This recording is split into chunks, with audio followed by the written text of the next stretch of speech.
there. I am coming to you today to continue talking about my series that I have been doing about my adoption.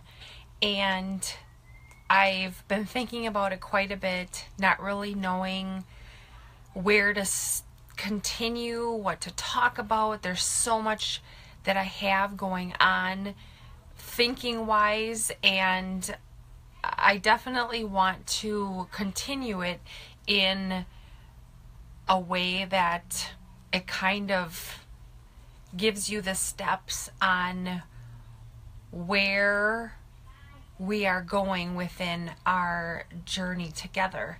So if any of you did not see my others, I am putting my series out on YouTube, so if you would like to go ahead and watch those, they're out on there.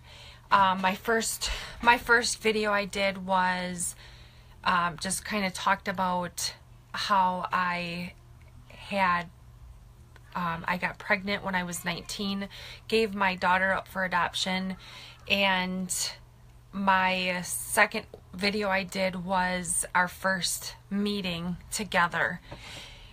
So today I kind of want to talk about a couple of different things, and one of them is one of the next times that we had gotten together, she brought letters, and I'm not sure if she brought, my mom had made her a blanket, and we had given her mom, when we did the exchange, we had given her all of these things and just said, when she's old enough, just can you give her these things? Are you going to be telling her she was adopted? And they said yes, for sure. She will know growing up, and I will give her these things when the time is appropriate. So so Martha had told me that Martha is my daughter, and she had told me that when she was younger, she thinks around 7, she found a chest that was in her mom's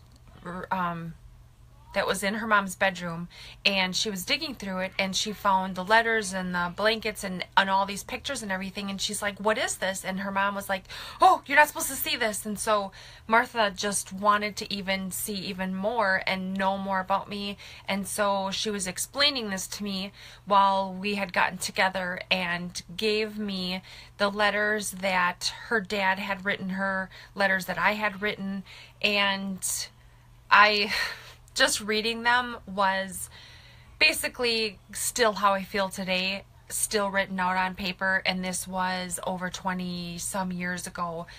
My feelings were still the same. I still felt the same reading his letter, which I never read before giving this to her.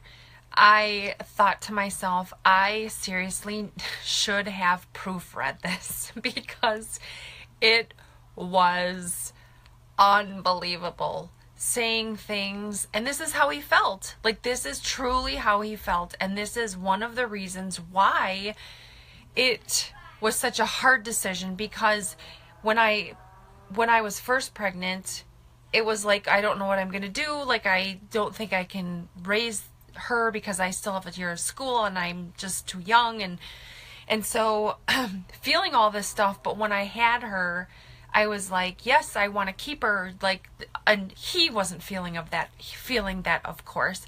So for him, what he had written down on paper was exactly, I mean, I could completely see that when I think his mom was adopted or something, and his dad or something, and so they had this whole adoption thing on their mind. Anyways, so I'm reading this letter, and it's like, he's saying, yes, we did love you, but we had to give you up because you just weren't, it wasn't the right time, and it was just so, like, hard, and so to the core, it was just like, oh my gosh, no, I don't know.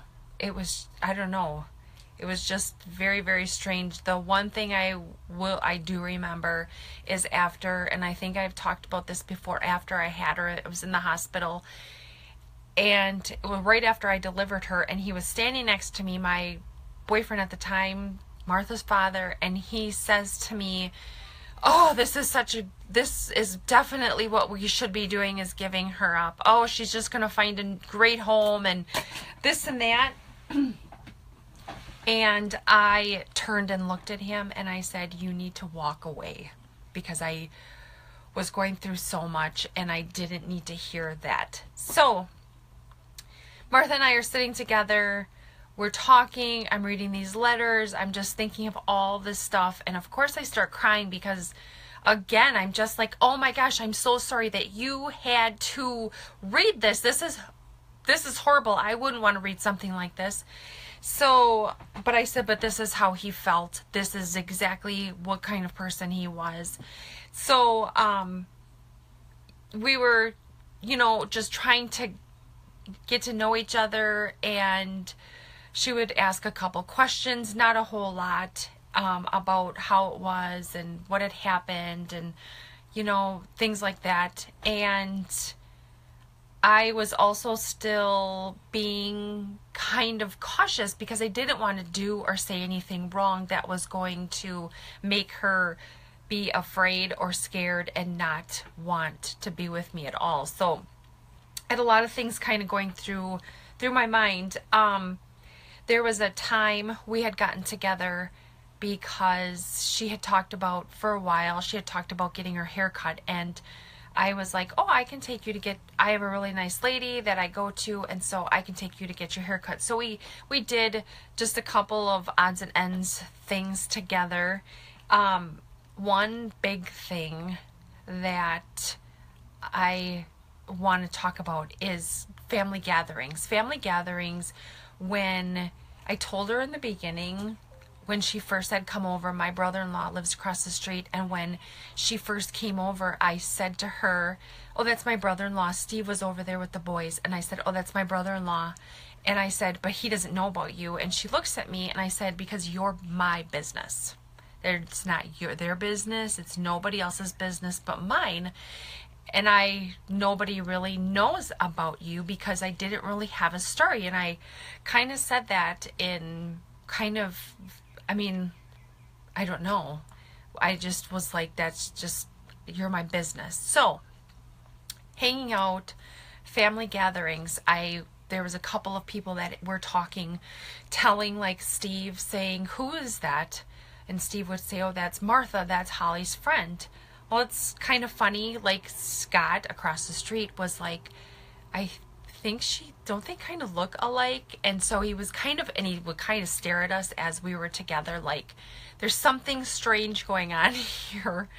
And when our kids were together, she has 2 boys, and when our kids were together, our 2 youngest are 2 weeks apart in age, and they look alike. And so when we are together, there's people that were saying, like, your friend's son and your son, they kind of look alike. And I said, "Oh, that's kind of strange." So this went on for months, because every gathering we got together for, which was mostly stuff in this town that I live in now, but where I came from, everybody knew. Like, my parents knew and my friends kind of knew. It's just more like Steve's family didn't know. And so I wasn't ready for them. I wasn't ready to feel judged, and I wasn't ready to talk to them about it, because I still felt like she was my business and we're trying to just get to know each other. So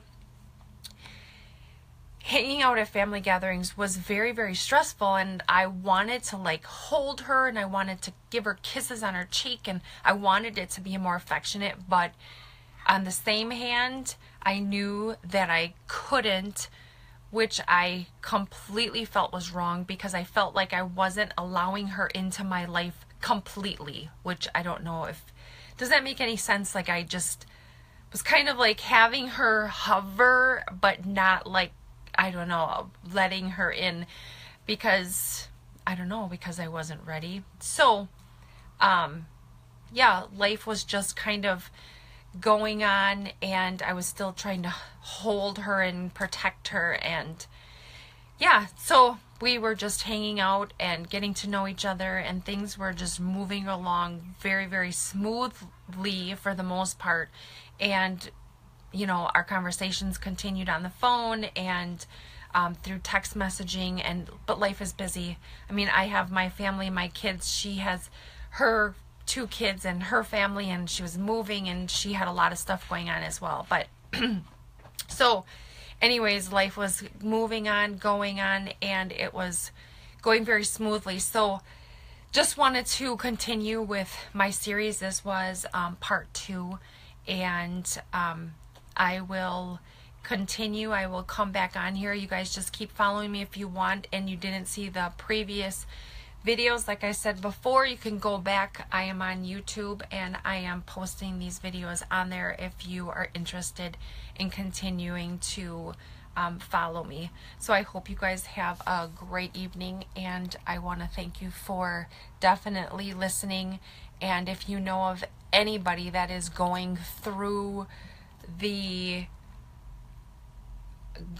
an adoption, or had given their, you know, somebody up for adoption, and just, you know, about them, and if it would benefit them at all to hear my story, I would definitely love for you to share this with them.